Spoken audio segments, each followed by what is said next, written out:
আমরা আশা করব দেশকে অস্থিতিশীল করার জন্যে এই কিছু কোলাঙ্গার মহিলার কথা শুনে, যেগুলো কোলাঙ্গার না হলে আল্লাহর কোরআনের বিরুদ্ধে হাত দেয়। আর এরা মহিলা বলে কি এদের? এগুলো সব ডাস্টবিন থেকে এসেছে। এদেরকে মহিলা বলা যায়? চেহারা দেখেছেন এক একটার? চেহারা দেখলে তো হালকা পাতলা বোঝা যায় মেয়ে লোকের কোন চিহ্ন আছে কয়টার ভেতরে, যে কয়টা কমিশনে বসে আছে দেখা। সূরা কলমের 13 নম্বর আয়াতের তাফসিরে পড়েছি, যারা কোরআনের বিরুদ্ধে অবস্থান নাই, উতুল্লিম বাদা যালিকা জানিম, এগুলো যার সন্তান। আমি বলতে চাই না, তারপরেও তো বাস্তবে মিলে যাচ্ছে। আপনি কোরআনে হাত দিতে গেলেন কোন সাহসে? নিজের জন্মটা খারাপ করে ফেললেন। আশা করছি আপনারা থামবেন, এরপরে কপালে যা আছে আল্লাহ করবে। এই জন্য আমরা শান্তি, স্বস্তি, নিরাপত্তা যদি আল্লাহর পক্ষ থেকে বাংলাদেশ পেতে চাই, বহির্বিশ্বের যে এখন আন্তর্জাতিক ষড়যন্ত্রগুলো চলছে, অলরেডি যেহেতু দাঙ্গা মোদি লাগিয়ে দিয়েছে, এ বাতাস আসতে কিন্তু বেশি দেরি হবে না। এই কথা বললেন না? আপনি বাস্তবতা কিছু বোঝার চেষ্টা করেন। আমরা শান্তি, স্বস্তি, নিরাপত্তা পেতে চাইলে ঈমান যাই আছে, ঈমানের সাথে যেন শিরিক মিশ্রণ না হয়। যেহেতু আল্লাহর আইনের সাথে অন্য কোনো আইন মিশ্রণ করা শিরিক, সুতরাং এই দেশে আল্লাহর আইনের বাইরে কোনো আইন আমরা চলতে দিতে পারি না, তাহলে দেশটা নিরাপত্তাহীন হয়ে যাবে। আমরা চাই দুনিয়া যার, আইনও চলবে। এ কথার সাথে দ্বিমত আছে কারো?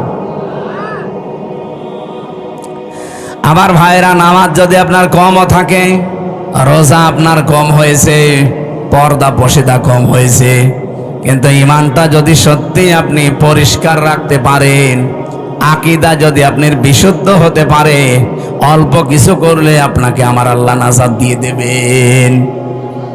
আখলিস দীনাকা ইয়াকফিকাল আমালুল কলিল, তোমার ঈমানকে খাঁটি করো, অল্প আমলে নাজাতের জন্য এইটাই যথেষ্ট হয়ে দাঁড়াবে।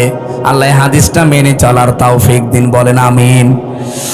ও বাংলার মুসলমানেরা, যে হাদিস পড়ে ব্যাখ্যা করছিলাম, যে জিনিস আমার না, ওটা যদি জোর করে আমি নিজের আয়ত্তে রেখে দেই, আমি ওই দিন থেকে নবীর উম্মত। আর সুতরাং আগস্টের 5 তারিখের পরে কাউ যদি এই কাজ করে থাকেন, কারো চরিত্র যদি এরকম সমস্যা থাকে, আগে ওটা ফেরত দিয়ে দেন। এটাকে আমি ইনাকে বললাম, আপনাকে বললাম, যে করেছেন তারে বলেছি। যারাই করেছেন এগুলো আপনি নিজে তো জানেন, কারটা কি দখল করেছেন সেটা ফেরত দিয়ে দেন। হ্যাঁ, যদি আপনার জিনিস এতদিন দখল হয়ে যায়, ওটা যদি আপনি ফেরত পেয়ে থাকেন, আপনার অসুবিধা নেই। কথা বোঝা গেছে? আপনারই ছিল, ওটা হাতছাড়া হয়ে গিয়েছিল, দখল করে নিয়েছিল, এখন ওটা আবার ফেরত পেয়েছেন, আপনি এই হাদিসের আওতা মুক্ত থাকবেন। ওয়ালিয়াতাবাওয়া মাকআদাহু মিনান নার, সে যেন জাহান্নামে নিজের একটা স্থান তৈরি করে নিল। বলেন নাউজুবিল্লাহ। আল্লাহ আমাদের হেফাজত করুন। সূরা মুনাফিকের 4 একটা মাত্র আয়াত পড়েছি। আমাদের আজকের আলোচনার বিষয় ভণ্ড বিশ্বাসী। বাংলাদেশে নেই, আছে মানে? নবীজি ইন্তেকালের আগে কিন্তু এই কথা জানিয়েছেন যে ভণ্ড বিশ্বাসী, যেটা আরবিতে বলা হয় মুনাফিক, বাংলায় কি বলে? কপটতা, ভণ্ড বিশ্বাসী, লোক দেখানো। এই মানুষগুলো পৃথিবীতে কোনো ইহুদির ভেতরে তৈরি হবে না, খ্রিস্টানের ভেতরে হবে না, মুশরিকদের ভেতরে মুনাফিক তৈরি হবে না। মুনাফিক যদি তৈরি হয় দুনিয়ায়, শুধুমাত্র তৈরি হবে মুসলমানদের ভেতরে। যেহেতু আমরা এদেশে এখন 92 ভাগ, এজন্য মুসলমানদের ভেতরে মুনাফিক তৈরি হওয়ার সম্ভাবনা বেশি। আমি আবার মুনাফিক হয়ে গেলাম না তো? আল্লাহ পাক বলেন, ওয়াইদা রাআইতাহুম তুজিবুকা আজসামুহুম ওয়া ইয়াকুলু তাসমা'ু লিকাউলিহিম কাআন্নাহুম খুশুবুম মুসান্নাদা। হে নবী, আপনি যখন মুনাফিকদেরকে দেখবেন, যেহেতু মুনাফিকের এই জাতটা অন্তরের সাথে সম্পৃক্ত, দেখলে আপনি নিজে পর্যন্ত আশ্চর্য হয়ে যাবেন যে এ কি গো, এটা আমার চাইতেও বড় বুজুর্গ।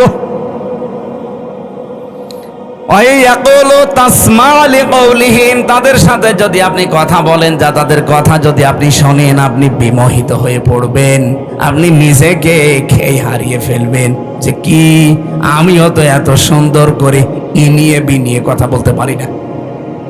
মুনাফিকদের উপরে ফিটফাট ভেতরে বলেন বলেন রব্বুল আলামিন তাদের উদাহরণ দিতে গিয়ে জানিয়েছেন কান্নাহুম খুশুবুম মুসান্নাদা, তারা যেন কাঠ খোদাই করা দেওয়ালের মতো।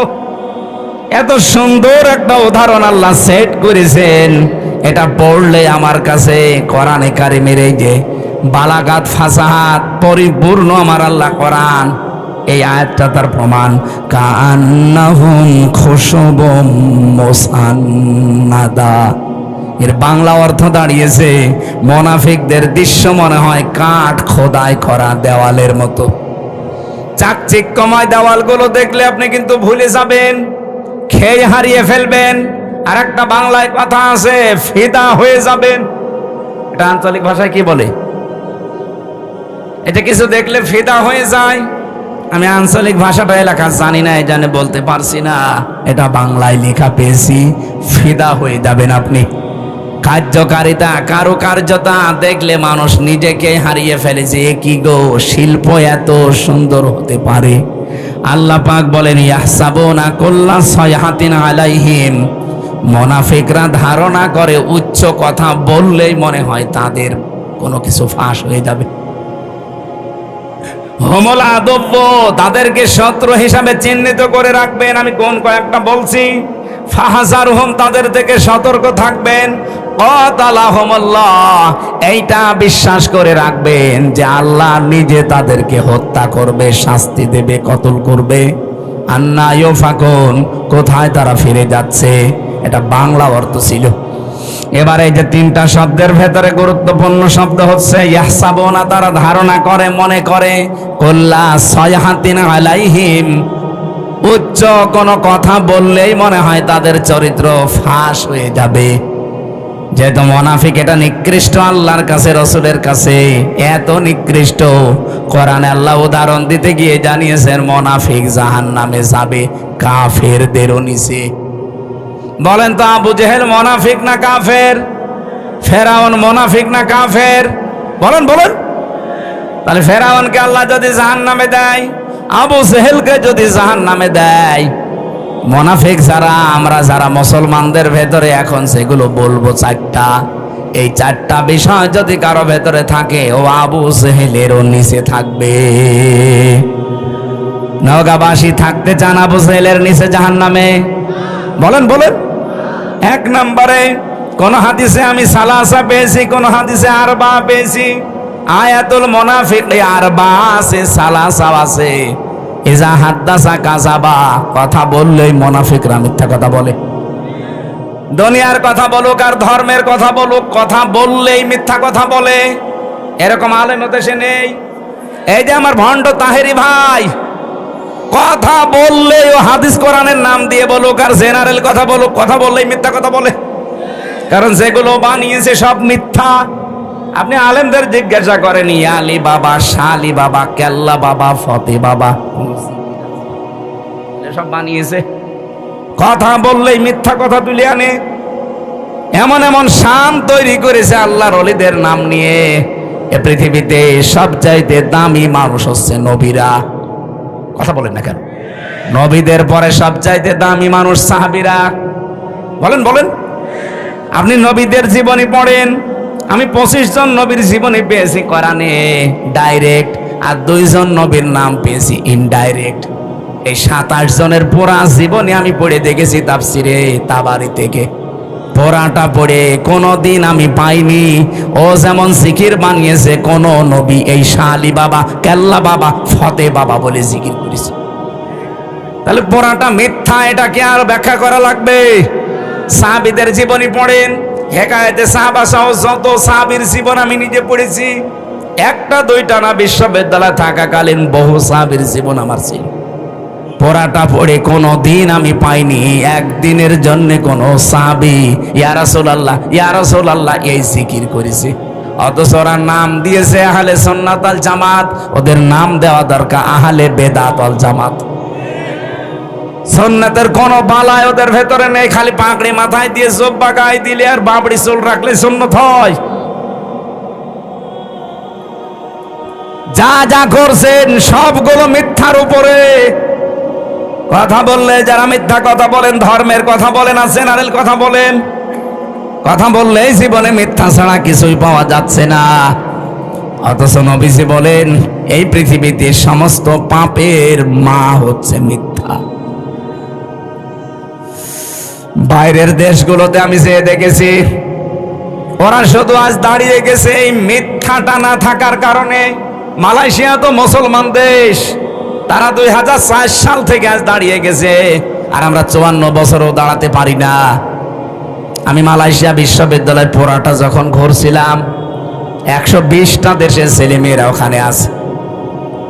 আমার বিভিন্ন দেশের ছেলে মেয়েদের সাথে আমার পরিচয় হওয়ার পরে ওরা আমারে বলছে, হুজুর এই যে মোবাইলটা, এই রাজশাহী বিশ্ববিদ্যালয় দেখেছেন না, এর চাইতে কমপক্ষে 20 ডবল বড় হবে মালয়েশিয়া বিশ্ববিদ্যালয়। বলছে এই যে মোবাইলটা যদি এখানে পড়ে থাকে, সারা দিন সারা রাত যদি এর পাশ দিয়ে শুধু বাংলাদেশ আর ভারত আর পাকিস্তান, এই 3টা দেশের লোক যদি এই রাস্তা দিয়ে না যায়, এই মোবাইল সারা দিন সারা রাত পড়ে থাকবে, কেউ নেবে না। তো বাংলাদেশের লোক আর ভারতের লোক যদি পাশ দিয়ে যায়, ও গায়েব হয়ে যাবে। শুনে কেমন লাগে বলেন তো, যে আমার কথা দিয়ে পাশ দিচ্ছে। ওরা আজ দাঁড়িয়ে গেছে শুধু এইটার কারণে। ওরা সত্যের উপরে যতটুকু আছে, তারপরও তো 100 ভাগ নেই। আমার যতটুকু দেখা, এই 10 দিন আমি ছিলাম, এর আগে একবার গিয়েছিলাম, পড়াটা অবজার্ভ করে আমি যতটুকু পেয়েছি, ওই মানুষগুলো আজ দাঁড়িয়ে যাওয়ার পেছনে হচ্ছে মিথ্যা থেকে ওরা দূরে। মিথ্যা বলতে চায় না, ধোঁকাবাজি করবে, মানে খাদ্যে ভেজাল দেবে, ঔষধ মিশাবে, ফরমালিন দেবে। যদি ধরা পড়ে কোনো বিচার লাগবে না, হিসাব নেই, সঙ্গে সঙ্গে মেরে ফেলবে। এরকম বাংলাদেশে এই যে রাজশাহীর বাগমারান একটা ছেলে আছে, আমাদের বিশ্ববিদ্যালয় কুষ্টিয়ার বড় ভাই আব্দুল জব্বার মন্ডল। উনি যতটুকু ক্ষমতা পেয়েছিলেন ম্যাজিস্ট্রেট হিসাবে, যা আরম্ভ করেছিলেন, যদি পেছনে ব্যাকআপ থাকতো আর ওইভাবে যদি বাংলাদেশে 100 জন আব্দুল জব্বার তৈরি হতো, কেউ খাদ্যে ভেজাল দেওয়ার সাহস দেখাতো না। ওদের দেশগুলোতে খাদ্যে ভেজে, সিঙ্গাপুর, মালয়েশিয়া, থাইল্যান্ড, খাদ্যে ভেজাল নেই, এই জন্য শরীরও সুস্থ থাকে। আমি 10 দিনে একটা কাশিও দেইনি, আর বাংলাদেশে এসে আমার 14 বার কাশা লাগতেছে। কারণ এই দেশে খাদ্যে যে ভেজাল, 2 নম্বরে যে জার্ম, যে আকাশে বাতাসে যে পলিউশন, এরপরে যে ধুলাবালিগুলো, ওর দেশে একটা খড়কুটা নেই। অথচ বাংলাদেশে যাইতে মালয়েশিয়া প্রায় 5 ডবল বড়। না ভাই, মোনাফিক যদি মোনাফিকি করেন, মুসলমানদের ভেতরে যেহেতু এটা তৈরি হবে, তো এই জন্য আমাদের সাবধান, আমরা যেন মোনাফিকি না করি। 2 নম্বরে ওয়াইদা ওয়াদা আখলাফা, ওয়াদা করলেই তারা খেলাফ করবে। যেহেতু সামনে ওয়াদার একটা মৌসুম আসতেছে, কত মানুষ কত ওয়াদা আপনাকে দেবে, পার হয়ে গেলে পাটনি বাড়ার শালা হয়ে যাবে। ওয়াদা একটাও যারা ঠিক রাখে না। 3 নম্বরে ওয়াইদা তুমিনা খান, যারা আমানত রাখলে খেয়ানত করে। আমানত রাখলে যে খেয়ানত হয়, এটা ওয়াজ করা লাগবে না। 15.5 বছরে দেখে ফেলেছেন দরবেশের মতো মানুষ, এত বড় বড় দাড়ি, যার মাথার চুল থেকে পায়ের স্যান্ডেল পর্যন্ত পুরা সাদা, আর সে নাকি 36,000 কোটি টাকা চুরি করিস। দেশে যদি কোরআনের আইনাজ থাকতো, এই দরবেশের 1 হাত না 2 হাত না, ওরা আরো কিছু জিনিসপত্র কেটে ফেলতো। কত চোর এই দেশে, একটাও থাকতো, এমনি তো পালিয়েছে, যেই কয়টা এখন আছে একটাও থাকতো না। আমরা চুরি না করে আমাদেরকে যেভাবে জেলে নিয়ে যেতেন, মাথায় দড়ি দিয়ে, কালো কাপড় দিয়ে মুখ পেঁচিয়ে, পেছনে হ্যান্ডকাপ দিয়ে, ডান্ডা বেড়ি লাগিয়ে, বুলেট প্রুফ জ্যাকেট দিত বুকের ওপরে, মাথার ওপরে টুপি দিত, মনে হচ্ছে যে কি নিয়ে যাচ্ছে, অথচ কিছুই না। আর এখন এত বড় বড় কোটি কোটি টাকা চুরি করা মানুষ, মনে হচ্ছে জামায় আদরে কোটে উঠতেছে।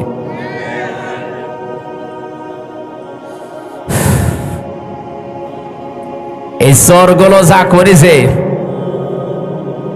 ওদের সাথে যারা মিশতো এই মানুষগুলো এখন আশ্চর্য। কে সেদিন একজন কাজ ছিল, এনবিআর এর চেয়ারম্যান মনে হয়। যদি এত টাকা মানুষ পাচার করতে পারে, এগুলো সব রাষ্ট্রীয় সম্পদ ছিল না? বলেন বলেন। হযরত ওমর বলেন, একবার আমি রাষ্ট্রের হিসাব করছিলাম, মোমবাতি ধরিয়ে অথবা শলাকার উপরে জয়তুনের তেল লাগিয়ে আমি একটা হিসাব করলাম। হঠাৎ করে দেখি রাতের বেলা দেশের প্রধান বিচারপতি হযরতে আলী আমার বাড়িতে। আসার পরে সালাম দিয়ে জিজ্ঞাসা করলাম, প্রধান বিচারপতি, আপনি কি এসেছেন রাষ্ট্রের কোনো কাজ না নিজের কোনো কাজ নিয়ে? হযরতে আলী বলে, খলিফা, আমি এসেছি আমার পারিবারিক একটা সমস্যা নিয়ে। হযরত ওমর সঙ্গে সঙ্গে বাতিটা লিভিয়ে দিলেন। হযরতে আলীর মন খারাপ হয়ে গেল, কি গো, আমি দেশের প্রধান বিচারপতি, আমি এসেছি দেশের প্রধানমন্ত্রীর কাছে, আমারে দেখলে তো আরো আলোক সজ্জা বেশি করবে।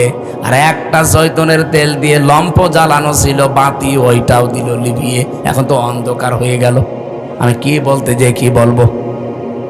হযরত ওমর ডাক দিয়ে বলে, প্রধান বিচারপতি আলী, মন খারাপ করবেন না, আমি আপনাকে আগেই জিজ্ঞাসা করেছি আপনি কি এসেছেন আপনার ব্যক্তিগত কাজে না পারিবারিক কাজে না রাষ্ট্রীয় কাজে?